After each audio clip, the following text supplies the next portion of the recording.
Hi all welcome back. എല്ലാവർക്കും മോച്ചാലി കിച്ചണിലേക്ക് സ്വാഗതം. ഇന്ന് നമുക്ക് മിക്സ് വെജ് സബ്ജി എങ്ങനെയാണ് ഉണ്ടാക്കുന്നതെന്ന് നോക്കാം.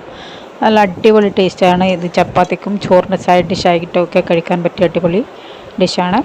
അപ്പോൾ ഒരു പാനിലേക്ക് ആദ്യം ഓയിൽ ഒഴിച്ചതിന് ശേഷം ജീരകം ഇട്ട് ഒന്ന് പൊട്ടിച്ചെടുക്കുക. അതിലേക്ക് സവാള ഇട്ട് കൊടുത്തിട്ടുണ്ട്. സവാള ഒന്ന് ചെറുതായി വഴറ്റിയതിന് ശേഷം ഇതിലേക്ക് ഇഞ്ചി, പച്ചമുളക്, വെളുത്തുള്ളി അരിഞ്ഞത് ചേർത്ത് കൊടുത്ത് ഒന്ന് വാട്ടിയതിന് ശേഷം ഇതിലേക്ക് 2 തക്കാളി ചെറുതായി അരിഞ്ഞത് ഇട്ട് കൊടുത്തിട്ടുണ്ട്. ഇനി അതും കൂടി നന്നായി ഒന്ന് വഴറ്റിയെടുക്കാം. കുറച്ച് സമയം മൂടി വെച്ച് കൊടുക്കാം. നല്ല ഉള്ളിയും തക്കാളിയും ഒക്കെ നന്നായി സോഫ്റ്റായി വരും. അപ്പോൾ ഉള്ളി, തക്കാളി ഇതൊക്കെ നന്നായി സോഫ്റ്റായിട്ടുണ്ട്. ഇനി നമുക്കിതിലേക്ക് പൊടി മസാലകളൊക്കെ ഇട്ട് കൊടുക്കാം. മഞ്ഞൾപ്പൊടി, മുളക് പൊടി, പിന്നെ ഇതിലേക്ക് പാവ് ഭാജി മസാല, നമ്മുടെ അല്ലെങ്കിൽ മിക്സ് വെജ് സബ്ജി മസാല ഇട്ട് കൊടുത്താൽ മതിയാവും. അതും കൂടി ഇട്ടതിന് ശേഷം ഇതിലേക്ക് ആവശ്യത്തിന് ഉപ്പും ചേർത്ത് കൊടുക്കാം. ഒന്ന് നന്നായി ഒന്ന് വഴറ്റിയെടുക്കുക. ഒരു ലോ ഫ്ലെയിമിൽ ആ പൊടി മസാലേൻ്റെ പച്ചക്കുത്തൊക്കെ ഒന്ന് മാറുന്നത് വരെ വഴറ്റിയെടുത്തതിന് ശേഷം ഇതിലേക്ക് ചൂടുവെള്ളം ഒഴിച്ചു കൊടുക്കാം. വെള്ളം ഒഴിച്ചിട്ട് നന്നായി ഒന്ന് തിളപ്പിച്ചെടുക്കാം. അപ്പോൾ നമ്മുടെ മസാലകളൊക്കെ നന്നായി പച്ചക്കുത്തൊക്കെ മാറി തിളച്ച് വന്നിട്ടുണ്ട്. ഇതിലേക്ക് നമ്മൾ വേവിച്ച് വെച്ച വെജിറ്റബിൾസ് ചേർത്ത് കൊടുക്കാം. കോളിഫ്ലവർ, ക്യാരറ്റ്, ക്യാപ്സിക്കം, പിന്നെ ഗ്രീൻ പീസ് ഇതൊക്കെ ഇട്ട് വേവിച്ചതാണ്. അത് ഇട്ട് കൊടുത്തിട്ടുണ്ട്. ഇനി നമുക്കിതൊന്ന് നന്നായി ഒന്ന് മാഷ് ചെയ്തെടുക്കാം. ഇത് നമുക്ക് പാവിൻ്റെ കൂടെയും ബ്രെഡിൻ്റെ കൂടെയും ഒക്കെ കഴിക്കാം.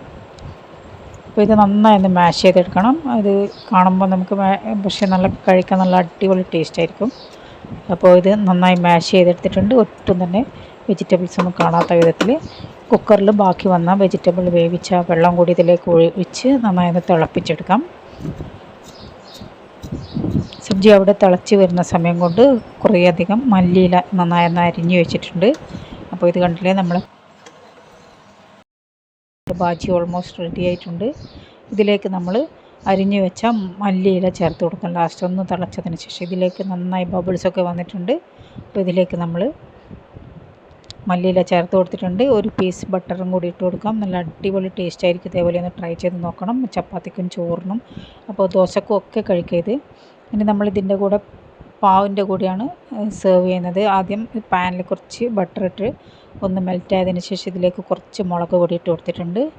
അതിന് ശേഷം ഇതിലേക്ക് കുറച്ച് മല്ലിയില അരിഞ്ഞതും കൂടി വിതറി കൊടുക്കാം. പിന്നെ നമ്മൾ ഇതേപോലെ പാവ് എടുത്തിട്ടുണ്ട്.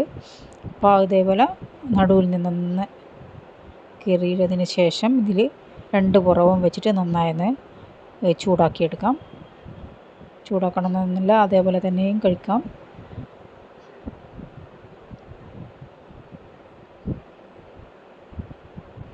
മുകളിലും കുറച്ച് ബട്ടറിട്ട് ചൂടാക്കിയെടുക്കാം.